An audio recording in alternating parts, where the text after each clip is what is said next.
ආයිබෝවන් කියලා පිළිගන්නවා මගේ යාළුවෝ හැමෝම. අද අපි ඔයාලට අරගෙන ආවේ හරිම ලස්සන ඒ වගේම හරිම රසවත් කැෂියු බාර් චොක්ලට් කේක් එක රිබන් කේක් එක හදන විදිහයි.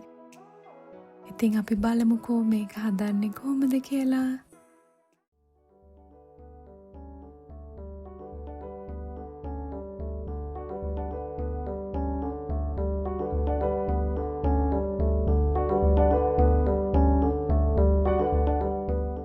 මුලින්ම ලොකු බෝල් එකක් අරගෙන ඒකට මම බටර් දාගන්නවා ග්‍රෑම් 200ක්.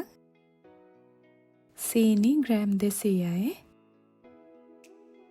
මම ඒකටම වැනිලා තේ හැන්දත් එකතු කරගත්තා. දැන් ඒක මම හොඳට ක්‍රීම් වෙනකම් විනාඩි 3ක් විතර බීට් කරගත්තා. මේ විදිහට මගදී නවත්තලා හොඳට පැතලි හැන්දකින් සූරලා ගත්ත වටේ තියෙන ඒවා. දැන් ආයෙත් බීට් කරනවා. ඉතින් පැහැයෙන් අඩු වෙලා ප්‍රමාණයෙන් වැඩි වෙලා දැන් ඇවිල්ලා තියෙනවා. මේ ගානට ආවහම මම නවත්තලා දැන් බිත්තර 4ක් දාගන්නයි යන්නේ. මේක කිලෝ එකේ කේක් එකක් නෙමෙයි. උනාට කිලෝ එකේ රෙසිපි එක මම පල්ලෙහා ඔයාලට දාලා තියෙනවා. දැන් ආයෙත් විනාඩි 3ක් විතර මම බීට් කරගන්නවා.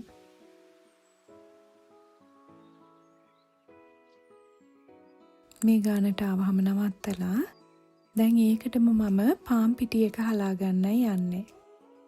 පාන් පිටි ග්‍රෑම් 200යි. බේකින් පවුඩර් තේ හැඳි 1/2යි.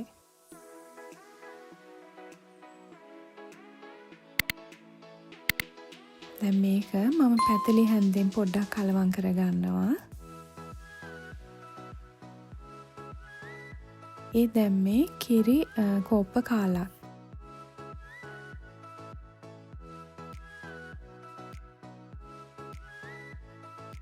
දාලා ආයෙත් පොඩ්ඩක් කලවම් කරලා මම චුට්ටක් බීට් කරගන්නයි යන්නේ. ඉතින් තප්පර 10ක් තප්පර 15ක් වගේ බීට් කරගත්තාම ඇති. වැඩිපුර කරන්න යන්න එපා.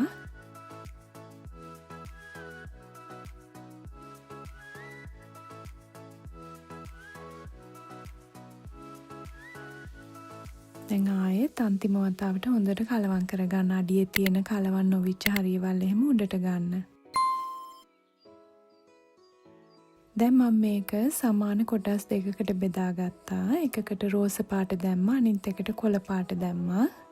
ඉතින් රිබන් කේක් එකක් මාබල් කේක් එකක් විදිහට හදාගන්නයි යන්නේ. මේ වගේ ලොකු තැටියක් තමයි මම ගත්තේ. මේක සෙන්ටිමීටර් 20 සෙන්ටිමීටර් 30. ඉතින් අපේ බැටර් දෙක මේ විදිහට මේස හැන්දකින් තැන් තැන් වලින් මම ඔහොම දාගත්තා. ඔච්චරයි කරන්නේ. මම ආයි මුකුත් කරන්න ගියේ නෑ බැටර් එකට. දැන් ඒක මම මේ විදිහට ෆෝයිල් කොලයකින් වහලා තමයි බේක් කරගන්න යන්නේ. 165 විනාඩි 20ක් 25ක් විතර තමයි බේක් කරන්නේ. විනාඩි 20ක් විතර ගිය තැන ඔයාලට ඇරලා බලන්න පුළුවන්. තැටිය ලොකු හින්දායි වැඩි වෙලා අවශ්‍ය වුණේ නැත්තේ. ඉතින් අර ෆෝයිල් කොලයකින් වහපු නිසා මේ විදිහට උඩත් ලස්සනට ගානට බේක් වෙලා තියෙනවා. මට දුඹුරු පාටට පොත්තක් ඕනේ උනේ නැහැ. මොකද මේක ලේයර් කරගන්න යන්නේ. දැන් අපි ඒක මැද්දට දාන සාමාන්‍ය අයිසින් එකක් හදාගන්නයි යන්නේ. ඉතින් රස්නෙට දිය වෙන්නේ නැති අයිසින් එකක් අපි හදමු. ඒ දැන් මේ බටර් 110ක්.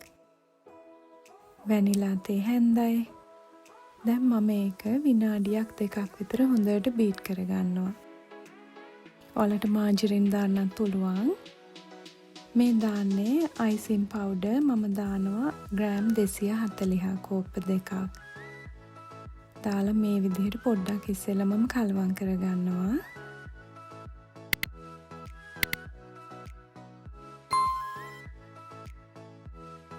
ඒකට මම උණු වතුරේ තියලා දී කරගත්තු පොඩි චොක්ලට් පැකට් එකක් දානවා වයිට් චොක්ලට් ග්‍රෑම් 100 එකක්. දාලා ඒ ඔක්කොම තමයි මම බීට් කරන්නේ. ඉතින් මේ විදිහට හැදුවහම අයිසින් එක දිය වෙන ගතිය හරිය අඩුයි. ඔයාලටත් අත්හදා බලන්න පුළුවන්. එහෙම නැත්නම් සාමාන්‍ය විදිහට බටරුයි අයිසින් පවුඩර් එකයි විතරක් දාලා හදාගන්නත් පුළුවන්. ඉතින් ඝනකම් වැඩි වගේ තේරෙනවා නම් කිරි චුට්ටක් දාලා ආයෙ බීට් කරගන්න. දැන් මම මේක වහලා ෆ්‍රිජ් එකෙන් තියනවා අපේ කේක් එක හොඳටම නිමනකම්. දැන් කේක් එක 75ක් වගේ නිමිලා තියෙන්නේ. මම මේක සමාන කොටස් 3කට මේ විදිහට කපා ගත්තා. මේ තියෙන්නේ. ඉතින් හොඳට බේක් වෙලා තියෙනවා. ලස්සනට අපේ පාටවල් පේනවා පැත්තෙනොත්. හොඳ සොෆ්ට් එකට තියෙනවා කේක් එක.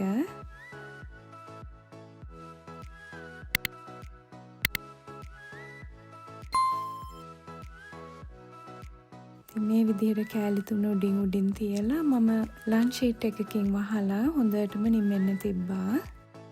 දැන් මේ හදාගන්න යන්නේ උඩින් වක් කරන අර කජු දාලා හදන චොක්ලට් එක.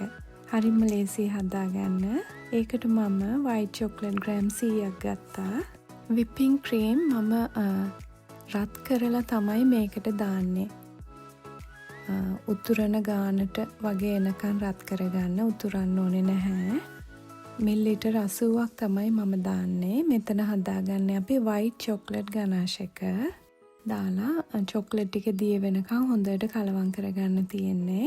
ඉතින් whipping cream නැති කෙනෙකුට බටර් මේස හැඳි 2-3ක් වගේ දාලා නැත්නම් මාජරින් මේස හැඳි 2-3ක් දාලා මේ white chocolate ටික දිය කරගන්න පුළුවන්.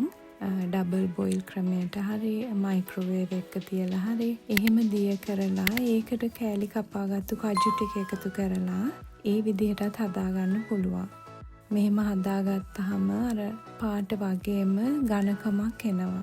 දැන් මේක මම ෆ්‍රිජ් එකෙන් තියනවා පැය භාගයක් විතර හොඳට වහලා. මේ තියෙන ෆ්‍රිජ් එකේ තියලා ගත්තාම ඝනකම් වෙලා තියෙනවා.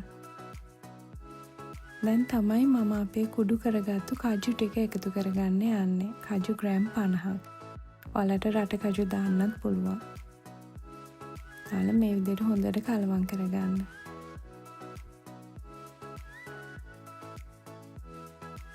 ඉතින් වක් කරන්න පුළුවන් ගානට හොඳට අපේ පේස්ට් එක ඇවිල්ලා තියෙනවා දැන්.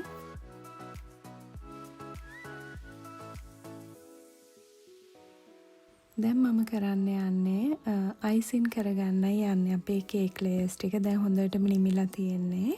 ඔහොම හැම ලේයර් එකක් අතරම අයිසින් එක දාලා ආයේ උඩිනුයි වටේටත් මම අයිසින් කරගන්නවා.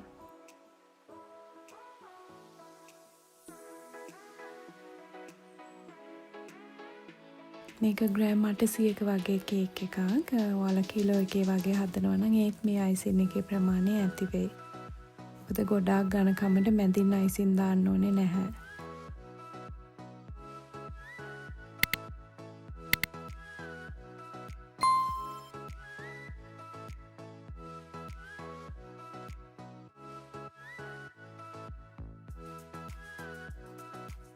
දැන් මම මේක පොඩ්ඩක් සෙට් වෙන්න ආයි ෆ්‍රිජ් එකකින් දැම්ම පැය භාගයක් විතර. ඊට පස්සේ තමයි අපේ කජු මිශ්‍රණය මම උඩින් වක් කරගත්තේ. දැන් තියෙන්නේ හැමීට පරිස්සමින් කේක් එක වටේම තවර ගන්න. ඉතින් ඔය වැක් කරන ගතිය ෆ්‍රිජ් එකෙන් තව චුට්ටක් තියලා ගත්තාම මේ වගේ එක නැති වෙනවා. ඒ වටේට වැක් කරච්ච ටික ආයෙ ඔයාලට හදන්න පුළුවන්. කපලා බලමුකෝ. බලන්න හොඳ සොෆ්ට් එකට කැපෙනවා. කේක් එක එහෙම වෙන්නේ නැහැ. හොඳට සෙට් වෙලා තියෙන්නේ. මේ තියෙන්නේ. හරි ලස්සනට තියෙනවා නේද ලේයර්ස් ටික.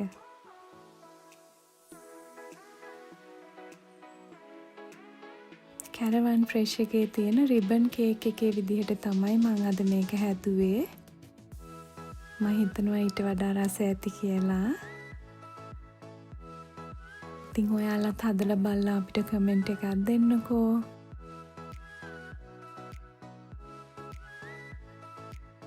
ඊළඟට ඔයාලට රසම රස තව ගැටෝ එකක් ගේන්න තමයි මම බලාපොරොත්තු වෙන්නේ. එහෙනම් ඔයාලට ගොඩාක් ස්තුතියි. ආයෙත් අලුත් රෙසිපි එකකින් අපි හමු වෙමු. ඔයාලට සුබ දවසක්.